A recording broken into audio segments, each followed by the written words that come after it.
Hi hello everyone welcome back to our channel Tanya today. ఈరోజు అంగన్వాడీ నోటిఫికేషన్కి సంబంధించి మీకు ఎన్నో డౌట్స్ ఉన్నాయి. వాటన్నింటి గురించి చాలా క్లియర్గా ఎక్స్ప్లెయిన్ చేస్తాను. వీడియోని ఎక్కడ కూడా స్కిప్ చేయకుండా కంప్లీట్గా చూసాక ఏదైనా డౌట్స్ ఉంటే మీరు కింద కమెంట్ చేయండి, నేను డెఫినెట్లీ రిప్లై అయితే ఇస్తాను. చాలామంది అడిగిన కామన్ క్వశ్చన్స్: ఆధార్ కార్డులో నేమ్ చేంజ్ చేసుకోవాలా, మ్యారేజ్ సర్టిఫికేట్ ఎక్కడ తీసుకోవాలి, కాస్ట్ సర్టిఫికేట్ ఎక్కడ తీసుకోవాలి, రీసెంట్గా మ్యారేజ్ అయిన వాళ్ళు date change like details change చేసుకోవాలా లేదా, ఇట్లాంటి ప్రతి ఒక్క క్వశ్చన్కి కూడా నేను ఈ వీడియో ద్వారా ఆన్సర్ అయితే చేస్తాను. ఇట్లాంటి మరిన్ని రెగ్యులర్ అప్డేట్స్ కోసం పేజ్ని ఫాలో చేసుకొని పెట్టేసుకోండి. And thank you so much ఇన్స్టాగ్రామ్లో 30K ఫాలోవర్స్ అయినందుకు. So let's get started with the video. Anganwadi నోటిఫికేషన్కి ఫస్ట్ మనకి పేపర్లో నోటీస్ వచ్చింది. ఏంటిదంటే 15,000+ వేకెన్సీస్ అయితే ఇస్తారు అనేసి. అయితే దీంట్లో ఓన్లీ 5,000 పోస్టులను మాత్రమే వాళ్ళు ఇప్పుడు భర్తీ చేస్తారంట. ఆ తర్వాత మిగిలిన పోస్టులు. సో 5,000కి జూలై 1వ తారీఖు వరకు ప్రాసెస్ కంప్లీట్ అవ్వాలి. అండ్ ఇది కలెక్టర్ల ఆధ్వర్యంలో, మన జిల్లా కలెక్టర్స్ ఉంటారు కదా, ఎవరి జిల్లాల కలెక్టర్లు వాళ్ళ ఆధ్వర్యంలోనే. ఇప్పుడు కరీంనగర్ అనుకోండి, మాది కరీంనగర్ జిల్లాలో కలెక్టరే కండక్ట్ చేస్తారు. నల్గొండ వాళ్ళకి నల్గొండ జిల్లా కలెక్టర్. అక్కడ ఏ ఊర్లలో ఉన్న కలెక్టర్లు వాళ్ళ ఆధ్వర్యంలోనే ఇవి కండక్ట్ చేస్తారు. ఫస్ట్ డౌట్ అయిపోయింది. ఎన్ని వేకెన్సీస్ అంటే జూలై 1వ తారీఖు వరకు 5,000 వేకెన్సీస్, 3,000 హెల్పరు, 2,000 టీచర్ వేకెన్సీస్ తోటి అయితే ఇస్తారు. క్వాలిఫికేషన్: టీచర్కి ఇంటర్ క్వాలిఫికేషన్ ఉండాలి. అండ్ అలాగే అంగన్వాడీ హెల్పర్కి 10th క్లాస్ ఉండాలన్నమాట. 10th class inter marks base చేసుకొని మాత్రమే మెరిట్ ప్రాతిపాదికన సెలెక్ట్ అయితే చేస్తారంట. ఒక ఇంటర్వ్యూ కూడా ఉంటుందంట.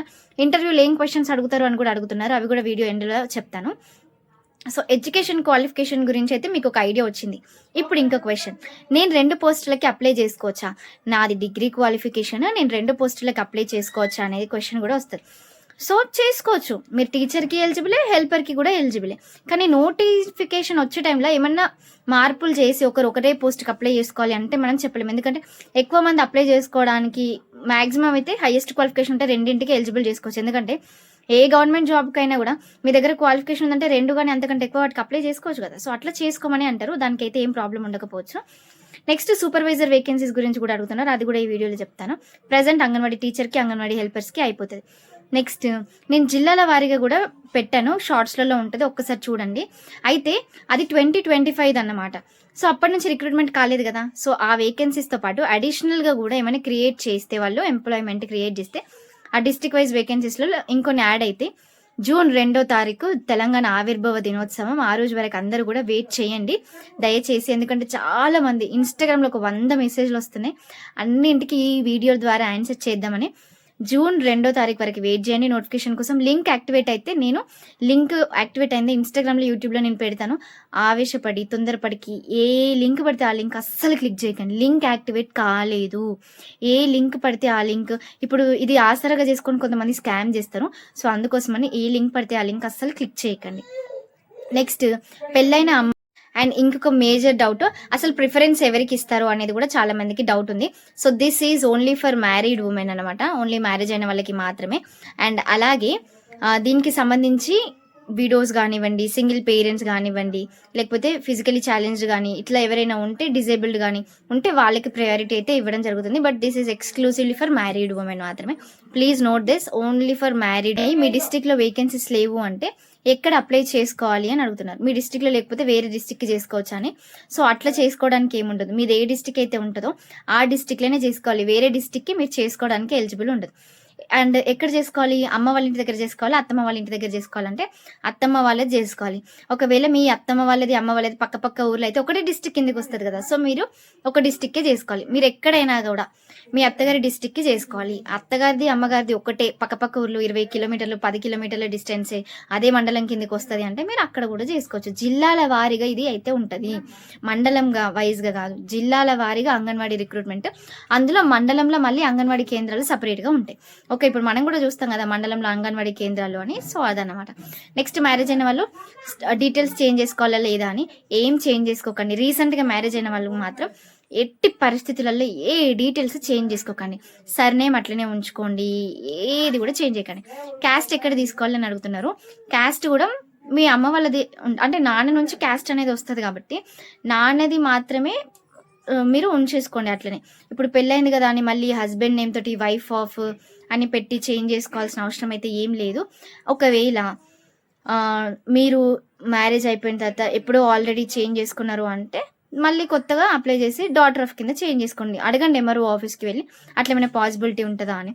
మీరు ఎక్కడున్నా గూడా క్యాస్ట్ సర్టిఫికేట్ హస్బెండ్ వాళ్ళ ఇంటి దగ్గర అప్లై చేసినా కూడా డాటర్ ఆఫ్ అనే ఉంచండి. దాన్ని ఎందుకు మార్చుకుంటారు వైఫ్ ఆఫ్ అని? ఇప్పుడు పేరెంట్ నుంచి వచ్చిన క్యాస్ట్ అయితే మారదు కదా. మీరు ఎంత ఇంటర్ క్యాస్ట్ మ్యారేజ్ చేసుకున్నా, ఎంత లవ్ మ్యారేజ్ చేసుకున్నా కూడా మీ క్యాస్ట్ అనేది మారదు. సో అందుకోసమని మీరు క్యాస్ట్ని చేంజ్ చేసుకోకండి. మా హస్బెండ్ వాళ్ళది వేరే, మాది వేరే, మేము మార్చుకోవచ్చా అని అడుగుతున్నారు. మార్చుకోకండి. మీ పేరెంట్స్ నుంచి మీకు వచ్చిన క్యాస్ట్, మీది ఇంటర్ క్యాస్ట్ మ్యారేజ్ అయినా, మీరు సేమ్ క్యాస్ట్ మ్యారేజ్ అయినా కూడా క్యాస్ట్ అనేది చేంజ్ అవ్వదు. ఓకే. సో దీని గురించి ఎక్కువ మంది క్వశ్చన్స్ అడుగుతున్నారు. నెక్స్ట్ ఆధార్ కార్డులో డీటెయిల్స్ ఆల్రెడీ ఎక్స్ప్లెయిన్ చేశాను. ఇన్కమ్ సర్టిఫికేట్ ఎక్కడ తీసుకోవాలి అని అంటున్నారు. మీ ఫాదర్ది ఆల్రెడీ ఉంది అంటే ఇప్పుడు మీరు మ్యారీడ్ అయితే హస్బెండ్ దగ్గరదే తీసుకోండి. దాంట్లో కూడా డాటర్ ఆఫ్ అని తీసుకుంటే సరిపోతుంది. బట్ బిఫోర్ ఒకసారి ఎంఆర్ఓ ఆఫీస్లో ఒకసారి క్రాస్ చెక్ చేసుకుంటే సరిపోతుంది అనమాట. నెక్స్ట్ ఇంకొక డౌట్ కూడా అడుగుతున్నారు. ఏంటిదంటే ఇప్పుడు ఫర్ సపోజ్ వేరే స్టేట్లో అంటే ఏపీ వాళ్ళు తెలంగాణ వాళ్ళని చేసుకుంటే మేము అప్లై చేసుకోవచ్చు అని, చేసుకోరాదు. అబ్బాయిది తెలంగాణ అయినా కూడా మీరు నాన్ లోకల్ కిందికి అవుతారు. మీ 7 years కాన్సిక్యూటివ్ స్టడీస్ ఎక్కడ చేస్తే మీరు అక్కడ అప్లై చేసుకోవాలన్నమాట. ఇప్పుడు మీ 7 years study 1st to 7th class ఎక్కడ చదువుతారో అది మీ జిల్లాల నేటివ్ డిస్టిక్ దానికి లోకల్ కిందకి వస్తారు కాబట్టి మీరు అట్లా మీరు చేసుకోవడానికి ఎలిజిబుల్ కాదు.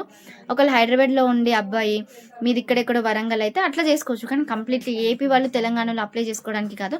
ఏ జిల్లాలో రిక్రూట్మెంట్ ఆ జిల్లాకి. ఇంతకుముందుకు నాన్ లోకల్ 15% ఉండేది, బట్ ఇప్పుడు అట్లా కూడా లేదు నాకు తెలిసి. సో ఇది ఇంకొకటి కూడా నేను ఏం చెప్పాలనుకుంటున్నాను, అండ్ ఇంటర్వ్యూలో ఏమేమి క్వశ్చన్స్ అడుగుతారని కూడా చాలా మందికి డౌట్. సో ఇంటర్వ్యూలో నార్మల్గా మీ ఎడ్యుకేషన్ క్వాలిఫికేషన్స్ అవన్నీ మళ్ళీ ఒకసారి క్రాస్ చెకింగ్కి అడుగుతారు. నెక్స్ట్ థింగ్, ఇది ఎట్లాగో మార్క్స్ బేస్డ్ వాటికి కొంచెం వెయిటేజ్ ఇచ్చి ఇస్తారనమాట. అండ్ మోస్ట్లీ ఎవరైనా పిల్లల్ని ఎట్లా చూసుకుంటారు, వాళ్ళకి అడ్మిషన్స్ ఎట్లా చేస్తారు, ఇట్లాంటి క్వశ్చన్స్ అడిగే అవకాశం ఎక్కువగా అనిపిస్తుంది. ఇప్పటివరకైతే అసలు వాళ్ళు ఏం అడుగుతారు అనేది కూడా తెలియదు. ఇన్ కేస్ ఇంటర్వ్యూ పెడితేనైతే ఇట్లాంటివి ఎక్కువ అడుగుతారు. సర్వే ఇట్లా చేస్తారు, లేకపోతే మీకు కొంచెం కంప్యూటర్ నాలెడ్జ్ ఉందా లేదా అనేది అడగొచ్చు. ఎందుకంటే పోషన్ ట్రాకర్లో ఆన్లైన్లో ఎంట్రీ చేయాలి కాబట్టి ఆ మొబైల్స్ గురించి వాటి గురించి తెలుసా లేదా ఇట్లాంటి క్వశ్చన్స్, జనరల్ క్వశ్చన్స్ అడగొచ్చు. అంత కంప్లీట్గా ఏదో నాలెడ్జ్ బేస్డ్ అయితే ఏముండదు. పిల్లల్ని ఎట్లా చూసుకుంటారు, వాళ్ళని ఎట్లా మౌల్డ్ చేస్తారు, వాళ్ళతోటి ఎట్లా కనెక్ట్ అవుతారు, వాళ్ళకి ఎట్లా ఎక్స్ప్లెయిన్ చేస్తారు, ఇట్లా చిన్న చిన్న క్వశ్చన్స్ అడుగుతారు. సో అంతకుమించి ఏమైతే ఉండకపోవచ్చు. అండ్ ఇంకా మీకేమైనా డౌట్స్ కనుక ఉంటే వీడియో కింద కమెంట్ చేయండి. లింక్ యాక్టివేట్ అవ్వలేదు, లింక్ యాక్టివేట్ అయ్యాక నేను డెఫినెట్లీ హెల్ప్ చేస్తాను. అండ్ సూపర్వైజర్ వేకెన్సీస్ గురించి, సూపర్వైజర్ వేకెన్సీస్ ప్రజెంట్ అయితే ఏం రిలీజ్ అవ్వలేదు. రిలీజ్ అయితే నేను డెఫినెట్లీ వీడియో చేస్తాను. అండ్ దానికి క్వాలిఫికేషన్ కంపల్సరీగా డిగ్రీ ఉండాలి. అండ్ ఇవన్నీ కూడా అప్లై చేసుకోవడానికి మనకి ఆ వెబ్సైట్ ఏదైతే ఉందో దాంట్లో ప్రజెంట్ ఎట్లాంటి నోటిఫికేషన్ కూడా లేదు. ఇది పేపర్లో వచ్చింది మాత్రమే నేను చూసి చెప్తున్నాను అనమాట. ఇన్ని పోస్టులు ఉన్నాయి, జూలై 1 నాటికల్లా అయిపోవాలి అని అంటున్నారు. చాలా ఇయర్స్ నుంచి అంటున్నారు. So let's wait. ఎందుకంటే జూలై 1 తారీఖు వరకు రిక్రూట్మెంట్ అవ్వాలి అన్నారు కాబట్టి నేను వీడియో చేశాను, లేకపోతే చేయకపోతున్నాను. ఎందుకంటే ఎప్పటి నుంచో అంటున్నారు ఇప్పటివరకు రిక్రూట్మెంట్ లేదు అనేసి. సో ఇది అంగన్వాడీ నోటిఫికేషన్కి సంబంధించి. ఇట్లాంటి మరిన్ని యూస్ఫుల్ వీడియోస్ కోసము please do like, share and subscribe to our channel. Thank you so much.